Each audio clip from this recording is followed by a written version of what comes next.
인류 역사의 발전은 종종 한계를 뛰어넘는 소수의 사람들에 의해 이루어집니다. 이러한 사람들은 때로는 영웅, 때로는 악인으로 불리며 그들의 행적은 역사를 새로 쓰는 계기가 되곤 합니다. 혁신의 아이콘 일론 머스크가 극찬을 하였고 55개국으로 수출하여 전 세계 800만 부 판매를 기록하였으며 아마존에서는 품절 사태까지 일어난 책이죠. 오늘 소개해드릴 윌리엄 볼리토의 신에 맞선 12인은 그러한 인물들을 다루며 그들이 어떻게 자신들의 한계를 극복하고 전설이 되었는지를 탐구하는 책입니다. 이 책은 알렉산드로스 대왕에서 우드로 윌슨에 이르기까지 다양한 시대와 배경을 가진 인물들의 이야기를 통해 독자들에게 깊은 감동과 교훈을 줍니다. 내용적으로 간단하게 요약하겠습니다. 인물에 대한 업적 부분을 토대로 설명드리겠습니다. 알렉산드로스 대왕은 고대 그리스의 마케도니아 왕국을 이끌며 광대한 영토를 정복한 군주입니다. 그는 인도에서 나체 철학자들과의 대화에서 인간이 신이 되려면 인간이 할 수 없는 일을 해야 한다는 답변을 얻고 큰 깨달음을 얻었습니다. 갈릴레오 갈릴레이는 천문학과 물리학의 혁신적인 연구로 유명한 과학자입니다. 그는 지동설을 주장하며 교회와 갈등을 빚었지만 그의 연구는 과학혁명의 기초를 닦았습니다. 나폴레옹은 프랑스 혁명 후 프랑스 제국을 세운 군사적 천재입니다. 그는 유럽 전역을 정복하며 새로운 법체계인 나폴레옹 법전을 제정하여 현대 법률에 큰 영향을 미쳤습니다. 헬렌 켈러는 시각과 청각 장애를 극복하고 작가, 강연가, 정치 활동가로서 활동한 인물입니다. 그녀는 장애인 권리 운동에 큰 기여를 했습니다. 윈스턴 처칠은 제2차 세계대전 중 영국을 이끌며 나치 독일에 맞서 싸운 총리입니다. 그의 리더십과 연설은 영국 국민들에게 큰 용기를 주었습니다.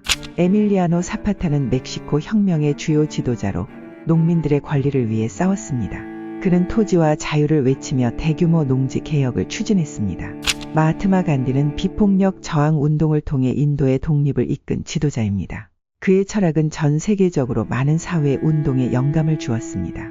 마리 퀴리는 폴란드 출신의 과학자, 방사능 연구로 노벨상을 2번 수상한 유일한 인물입니다. 그녀의 연구는 현대 물리학과 화학에 큰 기여를 했습니다. 찰리 채플린은 무성 영화 시대의 상징적인 배우이자 감독입니다. 그의 유머와 풍자는 대공황 시기의 사람들에게 큰 위로가 되었습니다. 오드리 헵번은 할리우드의 유명 여배우로 이후 유니세프 친선 대사로서 인도주의적 활동을 활발히 했습니다. 그녀의 삶은 예술과 인도주의의 결합을 보여줍니다. 마틴 루터 킹 주니어는 미국의 흑인 민권 운동 지도자로 비폭력 운동을 통해 인종 차별 철폐를 위해 싸웠습니다. 그의 연설 I have a dream은 전 세계적으로 큰 영향을 미쳤습니다. 우드로 윌슨은 제1차 세계대전 후 국제연맹을 창설하는 데 중요한 역할을 한 미국의 대통령입니다. 그의 14개 조항은 세계 평화를 위한 기초를 마련했습니다. 저는 이 책을 읽으면서 가장 인상 깊었던 부분은 각 인물들이 공통적으로 보여주는 도전 정신과 끈기였습니다. 이들은 당대의 사회적 규범과 제약을 뛰어넘어 자신들의 꿈을 실현하기 위해 노력했습니다. 볼리토는 모험가를 단순히 위험을 무릅쓰는 사람이 아니라 자신의 내면의 소리에 귀 기울이고 그 소리에 따라 행동하는 사람으로 정의합니다.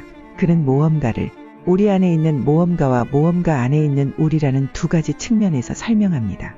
우리는 모두 모험가의 잠재력을 가지고 태어났지만 사회적 규범과 법의 틀에 의해 제한됩니다. 그러나 진정한 모험가는 이러한 틀을 넘어서 자신의 길을 개척하는 사람입니다. 볼리토는 역사의 진보는 모험가들에 의해 이루어졌다고 주장합니다. 초기 인간 사회에서 모험가는 공동체의 안전을 위협하는 존재로 여겨졌지만 동시에 새로운 자원을 발견하고 문명을 발전시키는 데 중요한 역할을 했습니다. 이는 현대 사회에서도 마찬가지입니다. 혁신과 발전은 기존의 틀을 넘어서 새로운 길을 개척하는 사람들에 의해 이루어집니다. 무조건 돈만 쫓는 현 시대를 살아가는 우리가 돈을 넘어서는 무언가를 쫓는다는 것은 어쩌면 지금의 것을 내려놓고 마치 새로운 인생을 살아가는 것과도 같은 느낌일 수 있겠습니다만 이러한 새로운 시도가 모여 결국 혁신을 이루지 않을까 생각해 봅니다.